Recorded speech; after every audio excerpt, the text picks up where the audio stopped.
I am a college student.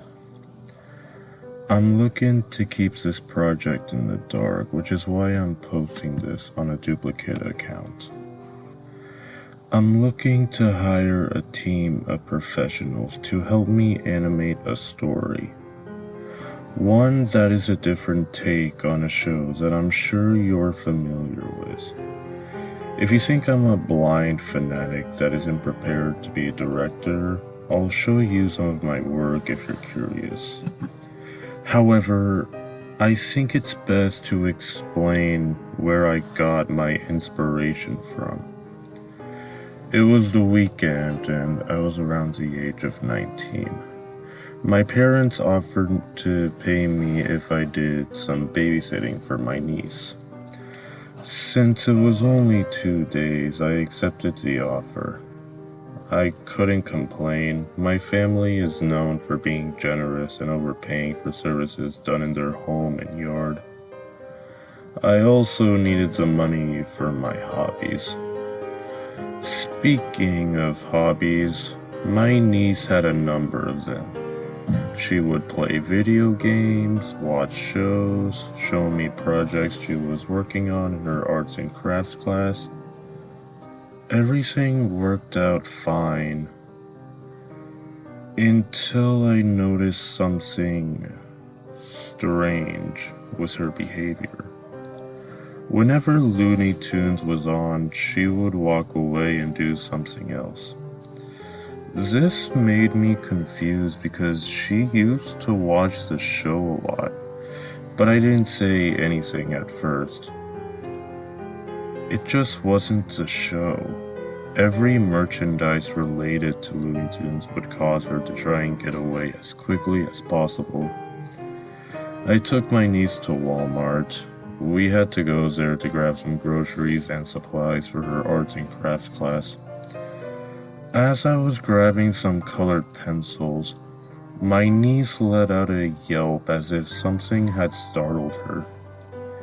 It turned out she noticed a coloring book with Bugs Bunny in front of it. She wanted to leave the aisle as quickly as possible. I covered the book and then checked out of the store with her. I didn't understand my niece's behavior. I know Looney Tunes is weird at times, but it's still a kid-friendly show despite the banned episodes. I know it's a show that can be enjoyed by both kids and adults. That's why they made shows amazing back then.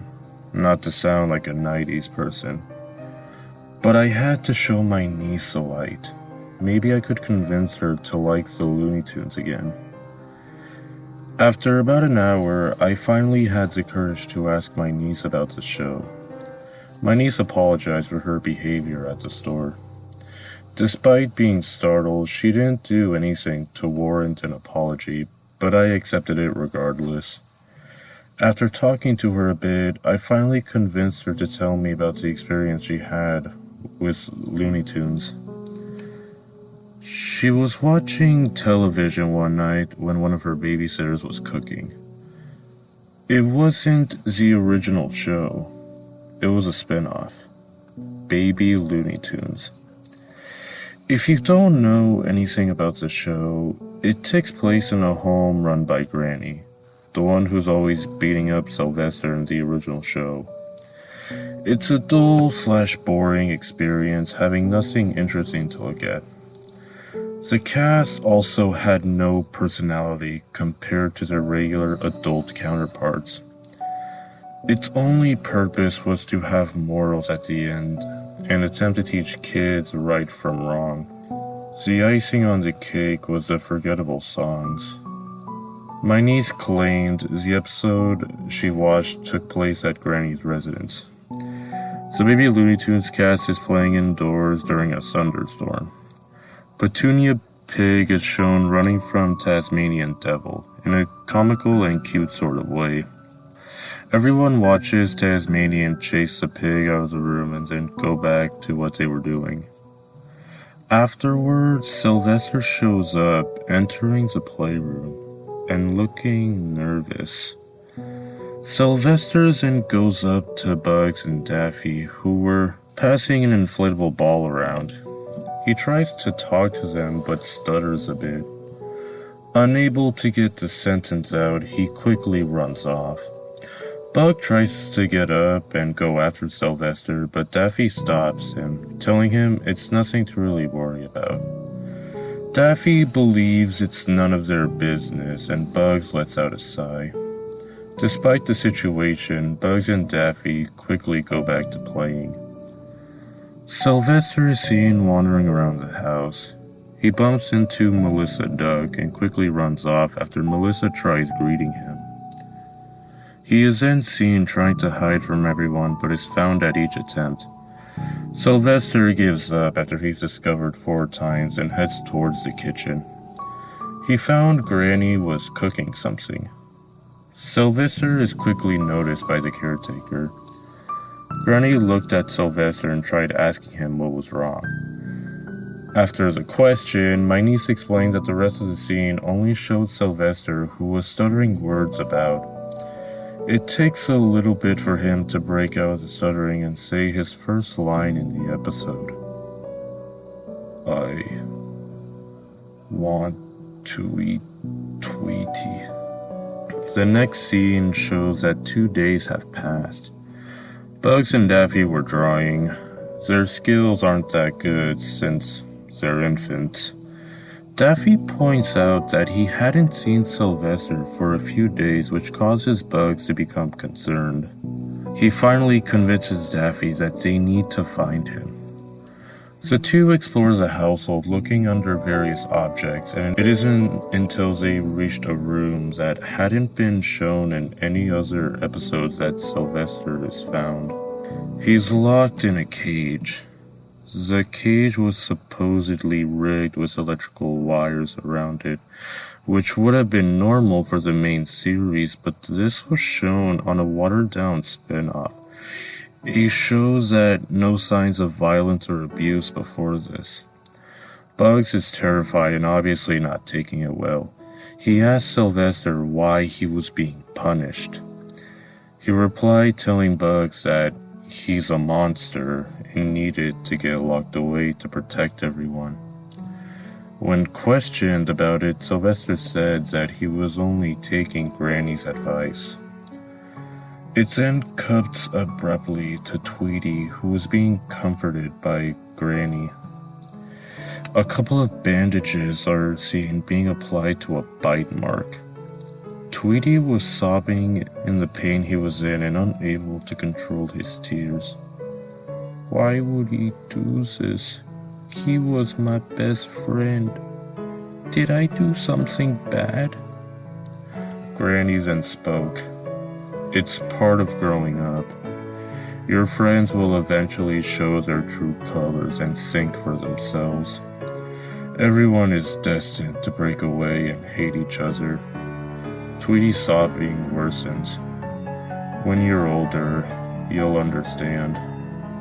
After Granny's speech, Bugs and Daffy are shown arguing. Bugs wants to free Sylvester, while Daffy is paranoid and wants to keep him locked away. The two begin yelling at each other. Lola hears the commotion from another room and rushes in to see what the arguing was taking place. She's horrified when she sees Bugs beating up Daffy physically. She backs away without Bugs noticing her presence and runs away. Daffy is unconscious. Bugs tries freeing Sylvester, who tries to scare Bugs away by threatening him. Before Bugs can unlock the cage, Granny enters the room.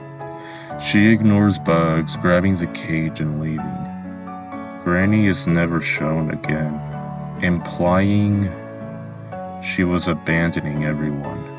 Bugs leaves the cage room. Everything in the house is now decayed and falling apart.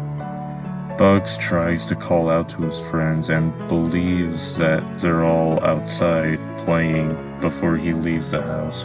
Bugs shortly finds a straight path and decides to follow it. After walking on this path for a little, Bugs runs into Wile E. Coyote, who was trying to catch the Roadrunner. Bugs ignores the two until he finds Petunia Pig exhausted, getting dragged off by Taz. When he reaches the end of the hallway, Bugs finds all of his old friends. A lot of characters represented here. Marvin the Martian is traumatized.